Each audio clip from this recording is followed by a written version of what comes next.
Ok, bonjour. Moi, je suis le docteur Michel Assandour. Voilà, je fais partie de ce projet de campagne de sensibilisation sur la COVID-19, mais aussi d'une campagne de vaccination pour atténuer les cas de Covid, mais principalement les cas de forme grave. Docteur, vous êtes formateur en même temps participant, vous venez de le dire. Est-ce que vous pouvez revenir sur les aspects de cette formation? Oui, alors les aspects de cette formation, nous sommes là pour former ce qu'on appelle les champions de la santé. Alors, les scouts, de manière globale, ont longtemps participé à la lutte contre le Covid. Depuis le début de la pandémie, et ils ont été pratiquement les premiers initiateurs des projets de sensibilisation. Ils ont participé lors de la première vague à l'élaboration de solutions hydroalcooliques. Des campagnes de sensibilisation ont été réalisées sur le terrain. Ils ont eu à sensibiliser beaucoup de personnes. Ça, c'était la première phase. Il y a eu une deuxième phase aussi qui est revenue sur la sensibilisation. Et cette troisième phase consiste à prévenir la maladie, mais surtout consiste à prévenir les formes graves.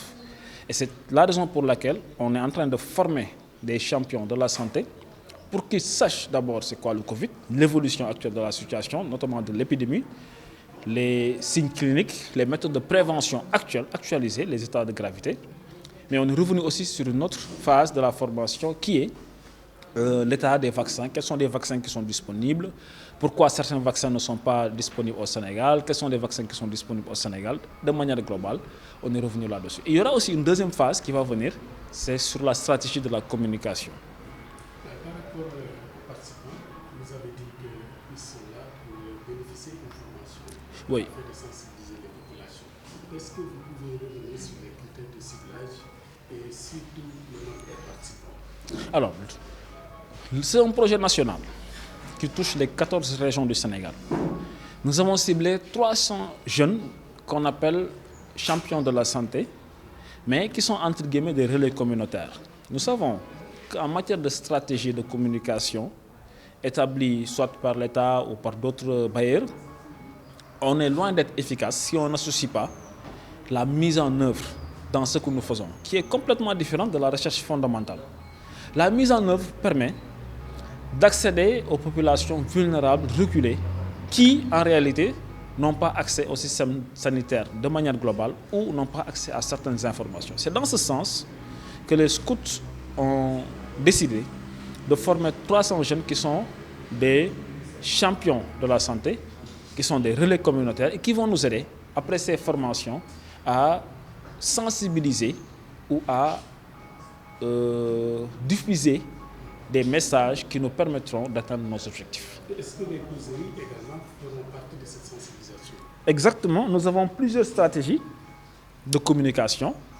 Dans les stratégies de communication, nous avons des visites à domicile, nous avons des causeries, mais ce sont des stratégies que nous allons déployer sur le terrain. Et nous avons plusieurs cibles. Les mosquées, les églises, les fêtes patronales, là où les gens vont se rassembler de manière globale pour pouvoir sensibiliser et atteindre notre objectif qui est de 1 million de personnes. Et à travers nos stratégies de visite à domicile et de causerie, nous espérons y arriver. Quels sont vos partenaires qui vous accompagnent dans ce sens? Alors, les partenaires sont multiples. D'abord, il y a le partenaire principal qui est le ministère de la Santé, mais nous avons surtout Mastercard qui nous appuie et qui nous accompagne éventuellement pour qu'on puisse atteindre notre objectif, nous, les scouts du Sénégal. Et tout à l'heure, vous avez énuméré une fiche chronologique qui concerne l'évolution de la Covid de 1966 à nos jours, et surtout les critères de ce virus selon les phénomènes constatés. Est-ce que vous pouvez revenir également sur l'étape importante de cette sensibilisation? Parce qu'on a constaté une tendance baissière sur l'évolution de la Covid au Sénégal. Tout à fait. Qu'est-ce qui prouve cet engagement citoyen? Tout à fait. Le virus existe depuis fort longtemps. Depuis 1966, on parle de H-CoV. Après, il y a eu beaucoup de situations épidémiques qui sont venues, qui sont reparties. En 2012, il y a eu le MERS-CoV qui a créé quand même des situations de détresse respiratoire avec une pandémie qui, certes, n'a pas atteint le Covid-19, mais quand même, on avait une tendance. Et en 2019, il y a eu l'explosion, voilà, en décembre 2019, du Covid-19. voilà, nous au Sénégal, le premier cas en mars 2020. Après, il y a eu des vagues. Beaucoup de vagues d'épidémies. On a eu quand même des cas graves comme les autres pays, même si on n'a pas atteint les chiffres européens ou les chiffres américains. Mais quand même, force est de constater, malgré le fait que les cas ont diminué, il y a toujours quand même des cas de Covid et de formes graves qui existent. La prévalence a beaucoup diminué, certes. Et c'est dans ce sens qu'on s'est dit, qui sont atteints, c'est-à-dire quelles sont les personnes qui sont atteintes de formes graves.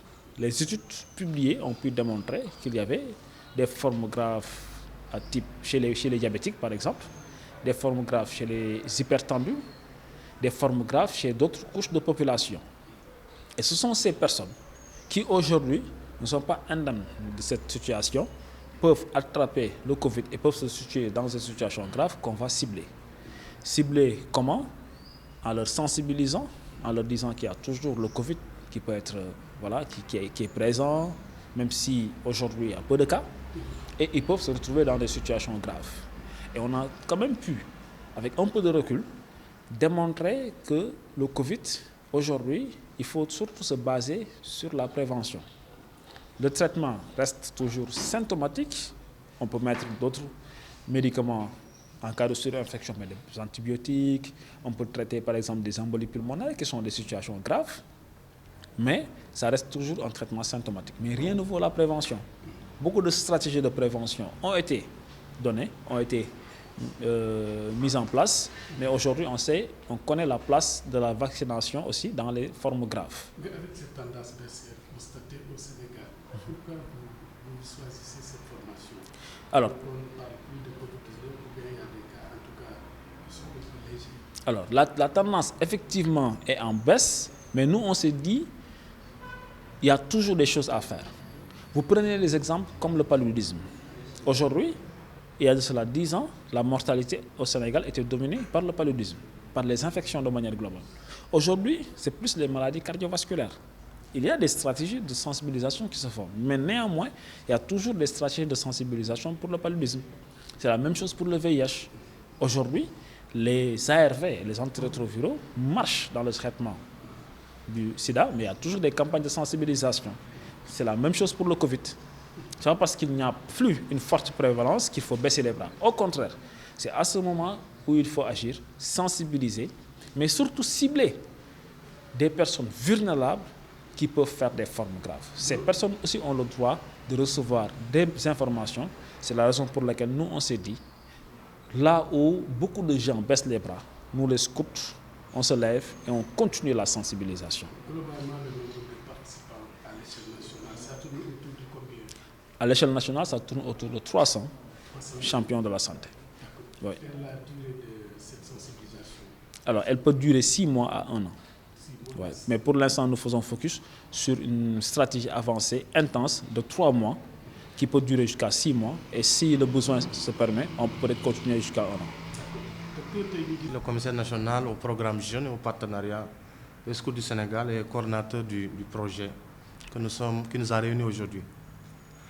Alors, depuis la Covid, la Fondation Master 4 a appuyé les scouts du Sénégal à travers un consortium qui est dirigé par Engage Now, qui est un grand consortium au niveau de l'Afrique, résidé au Kenya, qui a mobilisé beaucoup d'organisations dans plusieurs pays. Et en Afrique francophone, le Sénégal est le seul pays à diriger ce projet. Alors l'idée du projet était en 3 phases. La première phase était la lutte contre la Covid.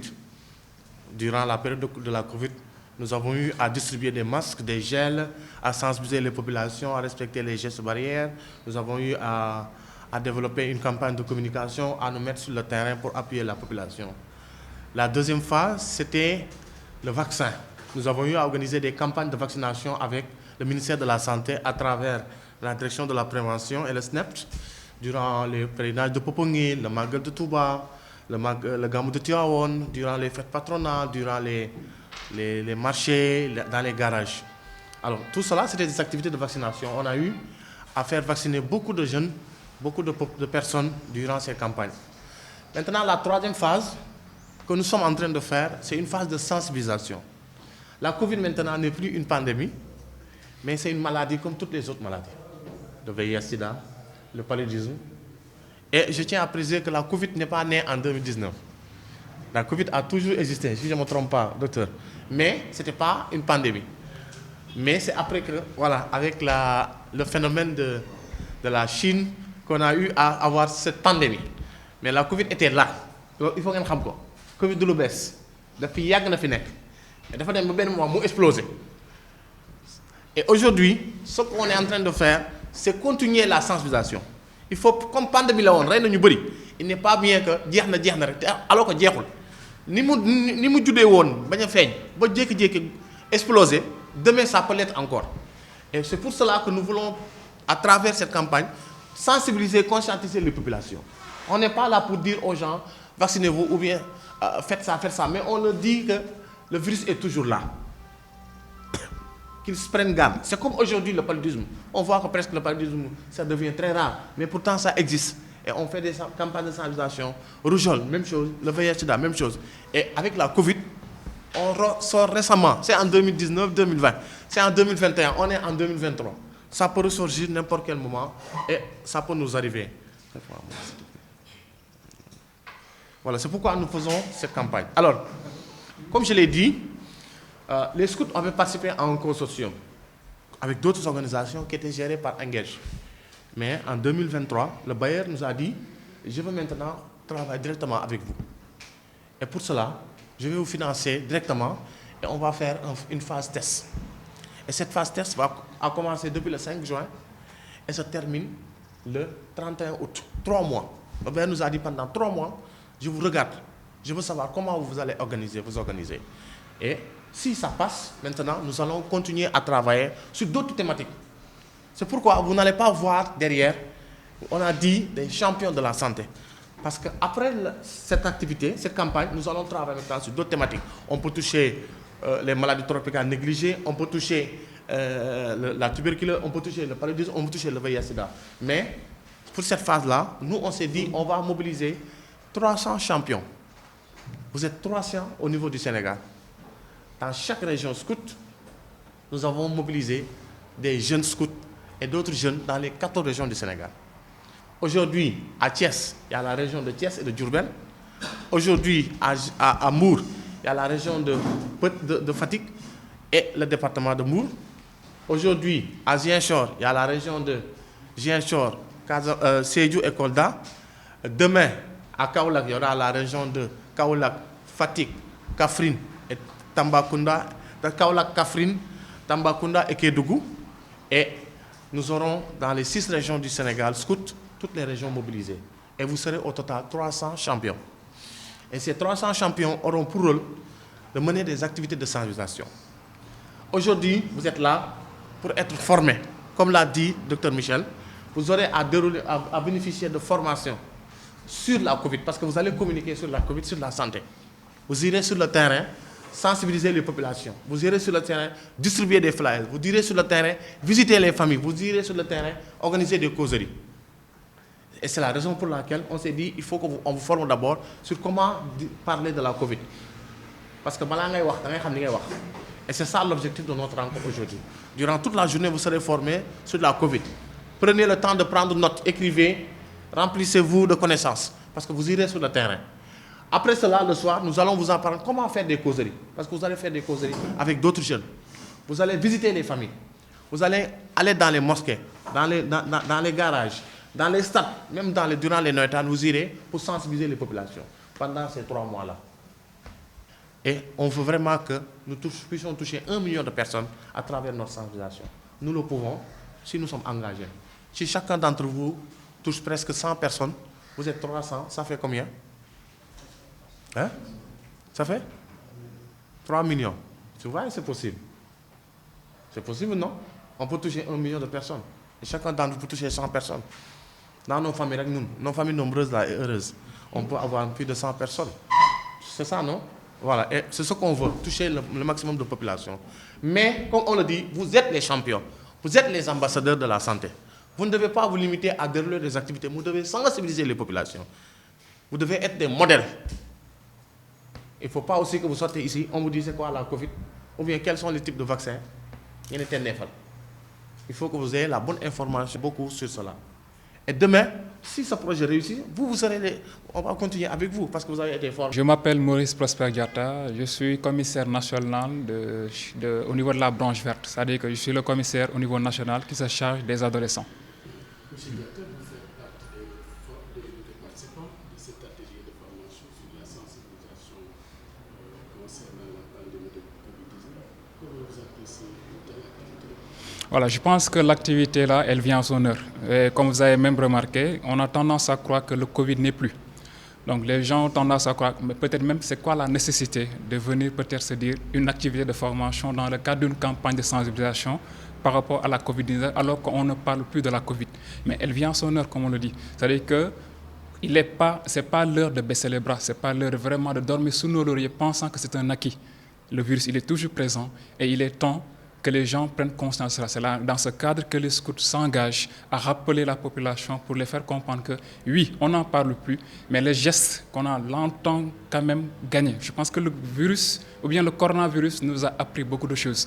Je pense que dans la mentalité des gens, il y a des gestes qui sont venus et qu'on a acquis à travers le virus. Comme quoi, quand les gens toussent, automatiquement, ils se protègent. Et quand les gens viennent, même avant de manger, ils se lavent les mains parce que le virus nous a enseigné ces barrières. Automatiquement, c'est un maintien pour que les gens ne donnent pas dans le laurier pour penser que le virus n'est plus. Donc, on continue dans ce processus de formation comme il se doit.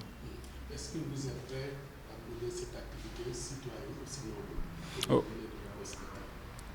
C'est tout. De toute façon, comme on le dit, le scout même, notre essence, c'est vraiment la citoyenneté, comme on le dit. On a toujours été présent au front, sur le terrain, quand vraiment on sent qu'il y a des actes citoyens qui ont été vraiment mis de côté. Et cette activité, ce n'est qu'un début, mais elle sera pérenne. Que ce soit dans le cadre de la campagne ou pas, on continuera toujours à mener les activités comme il se doit pour que vraiment, tout le temps, nous rappelons nos pères, nos jeunes, les jeunes que nous sommes, au milieu de nos sociétés, de nos familles, pour montrer qu'avant même d'être les scouts, nous sommes des citoyens sénégalais. Docteur Ndour, votre formateur est revenu sur des aspects importants, tels que les caractères de la virologie, aussi l'évolution de la pandémie qui date de 1966 à nos jours, et en plus les stratégies de communication. Selon vous, quelle est votre appréciation par rapport au thème choisi? Voilà, donc c'est très bien de vouloir faire une campagne de sensibilisation, mais je pense qu'avant de le faire, il faut être outillé. Quand on est face à quelqu'un qu'on veut vraiment faire en sorte qu'il nous rejoigne par rapport à, en tout cas, une thématique bien précise, il est important que nous soyons outillés et capacités par rapport à la thématique en question. Aujourd'hui, le docteur nous a fait part par rapport à tous ces Covid-19, en tout cas depuis l'époque qu'il a été là, les mesures, les activités qui sont faites. Et je pense que même au niveau national, personne ne peut dire qu'il n'a pas entendu parler du Covid. Donc aujourd'hui, étant outillé, il est important que ces jeunes, au-delà même de cette capacitation par rapport à l'aspect technique, soient en mesure de savoir comment moi, je serai en mesure de parler à mon interlocuteur. Parce que c'est un sujet assez sensible, pour que les jeunes comprennent qu'on ne force personne. Ce n'est pas une obligation que les gens aillent se faire vacciner, mais qu'ils comprennent la nécessité et l'importance de cette vaccination. C'est la raison pour laquelle on pense que l'activité, comme on dit, il est à son heure, il est important. Quelles seront vos perspectives à la fin de cette formation? Voilà, donc la formation proprement dit, et la campagne, je dis proprement dit, elle est censée se durer 3 mois. Mais notre souhait, c'est que même au-delà de cette campagne, nous puissions toujours mener et que ces jeunes qui sont formés continuent toujours à servir de relais au niveau des différentes régions qu'on les a choisies, qu'ils soient les porte-étendards des scouts et qu'ils comprennent que autant que nous sommes, que ce soit même pas dans le cadre de la santé, dans le cadre de la campagne contre le Covid, mais que ce soit dans le cadre même de la santé, parce qu'on les appelle jeunes champions de la santé. Voilà, c'est ça.